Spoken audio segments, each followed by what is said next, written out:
नमस्कार, हमारा नाम है समरीन और आपने देखना शुरू कर दिया है खबर अनफिल्टर्ड। देखिए, आप अच्छी तरीके से जानते हैं कि बिहार के नए मुख्यमंत्री हैं सम्राट चौधरी, यानी कि बिहार के सम्राट हैं सम्राट चौधरी। लगातार एक्शन में नजर आ रहे हैं सम्राट चौधरी, और सम्राट चौधरी ने कई बड़े बड़े ऐलान कर दिए हैं और कई बड़े बड़े आदेश भी जारी कर दिए हैं। देखिए, एक आदेश जिसकी खूब चर्चा हो रही है वो आदेश है सैटेलाइट टाउनशिप से जुड़ा हुआ। आपने भी सुना होगा कि सरकार ने क्या कुछ कहा है। देखिए, 11 शहरों में जमीन की खरीद बिक्री पर सरकार ने रोक लगा दी है, और जैसे ही यह आदेश जारी हुआ वैसे ही इसको लेकर के हंगामा भी शुरू हो गया था। सबसे पहले लालू प्रसाद यादव की बिटिया रोहिणी आचार्य सामने आती हैं और सरकार की मंशा पर सवालिया निशान भी खड़ा कर देती हैं। क्या कुछ कहा था रोहिणी आचार्य ने, यह हमने आपको पहले ही बताया है, लेकिन अब सवाल कई हैं। देखिए, आपको हम ये भी बता दें कि जैसे ही ये बड़ा फैसला लिया गया वैसे ही जमीन के मालिक और किसान उआपो वाली स्थिति में आ गए। कई सवाल हैं जो उनको खूब परेशान कर रहे हैं। सबसे बड़ा सवाल जो बार बार पूछा जा रहा है वो सवाल ये है कि इससे किसानों को नुकसान तो नहीं हो जाएगा। सवाल ये भी पूछा जा रहा है कि क्या इससे किसान भूमिहीन तो नहीं हो जाएंगे। सवाल ये भी पूछा जा रहा है कि इससे कितना फायदा कितना नुकसान होगा। और सवाल ये भी गुरु पूछा जा रहा है कि आखिर सरकार को जमीन की खरीद बिक्री पर रोक लगाने की जरूरत क्यों पड़ी।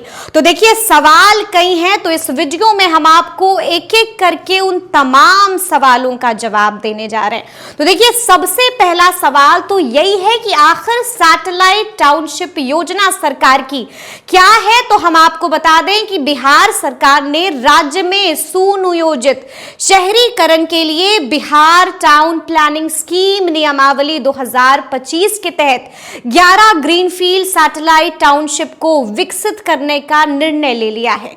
ग्रीनफील्ड सैटेलाइट टाउनशिप में अव्यवस्थित प्लॉटों को व्यवस्थित कर वहां सड़क, बिजली, सीवर आदि सुविधाएं उपलब्ध कराई जाएंगी।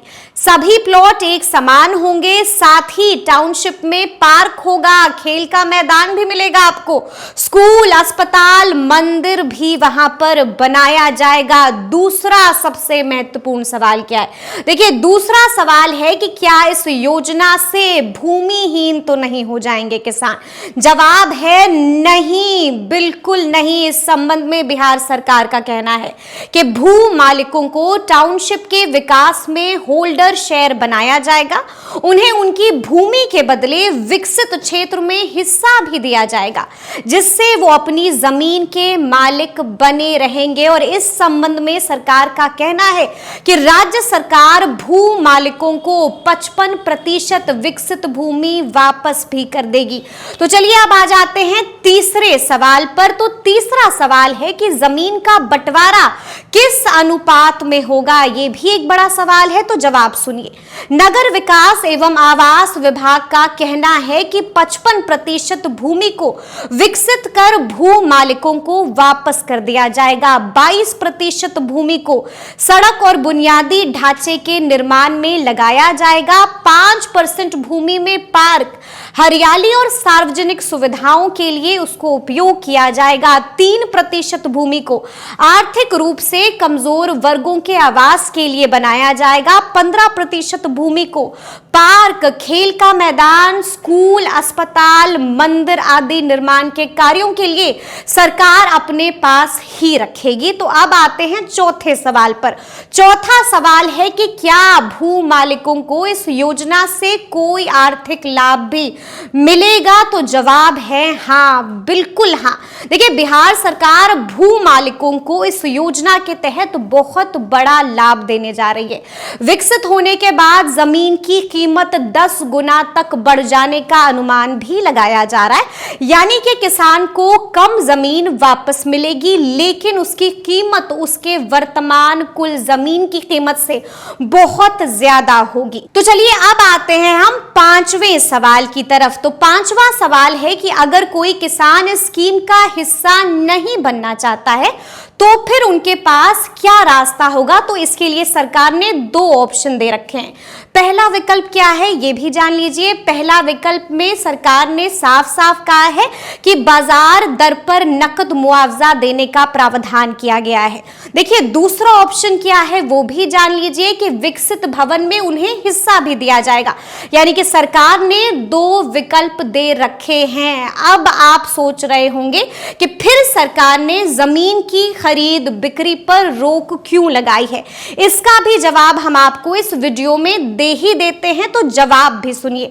सरकार का मानना है कि जमीन खरीद बिक्री में बिचौलियों का एक अहम रोल हो जाता है।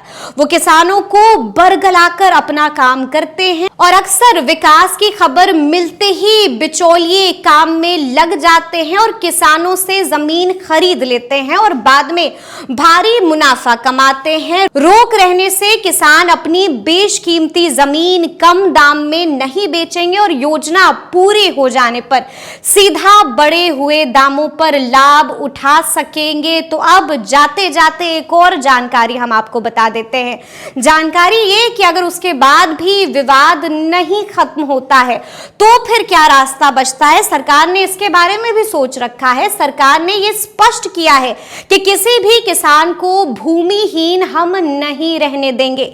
परियोजना शुरू करने से पहले किसानों की सहमति ली जाएगी और विवादों के समाधान के लिए ट्रिब्यूनल का गठन भी कर दिया जाएगा। जो किसान लैंड पूलिंग में शामिल होना नहीं चाहते हैं उसके लिए बाजार दर पर जमीन खरीदने और ट्रांसफर ऑफ डेवलपमेंट राइट्स का यानी कि TDR का गठन भी कर दिया जाएगा। तो देखिए इस वीडियो में हमने आपको हर एक सवाल का जवाब दिया है। इस वीडियो में हमने आपको बताया है कि आखिर सैटेलाइट टाउनशिप योजना सरकार की क्या है। इस वीडियो में हमने आपको बताया है कि आखिर किसानों की समस्याएं क्या कुछ हैं, किसान क्या सोच रहे हैं, जमीन के मालिक क्या कुछ सोच रहे हैं। इस वीडियो में हमने आपको उसका भी ब्यौरा दिया है और आपको हमने बताया है कि आखिर किसान क्यों परेशान है, जमीन के मालिक क्यों परेशान है और सरकार ने जमीन की खरीद बिक्री पर क्यों रोक लगाई है।